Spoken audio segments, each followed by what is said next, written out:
Welcome to McPlum, simple solutions served daily. You start by powering on the XMAX and your phone. Make sure the XMAX battery is above 20% to avoid shutdown during pairing.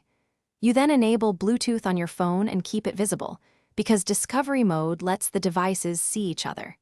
If the XMAX or phone has old pairings, delete them to prevent automatic reconnects that can block the new link.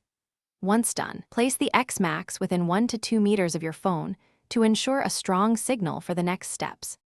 You now put the XMAX into explicit pairing mode by opening its Bluetooth menu or holding the Bluetooth button until the LED flashes. This signals the device to accept connections.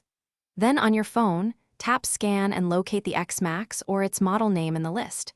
Selecting it starts the exchange. You may be asked to confirm a PIN, accept it, and grant audio or media permissions so sound routes correctly. Make sure to wait for a confirmation tone or message before proceeding. This ensures the link is established. You finish by verifying the connection.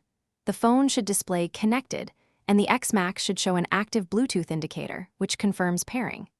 You then play a short audio clip to test output and adjust volume on both the phone and XMAX, because mismatched levels often cause perceived failure. If audio fails, reboot both devices, toggle Bluetooth off and on, or clear the XMAX Bluetooth cache. Move the devices closer to eliminate interference. One quick troubleshooting tip: a factory reset of XMAX often clears stubborn pairing errors. Thanks for watching. Stay juicy and subscribe.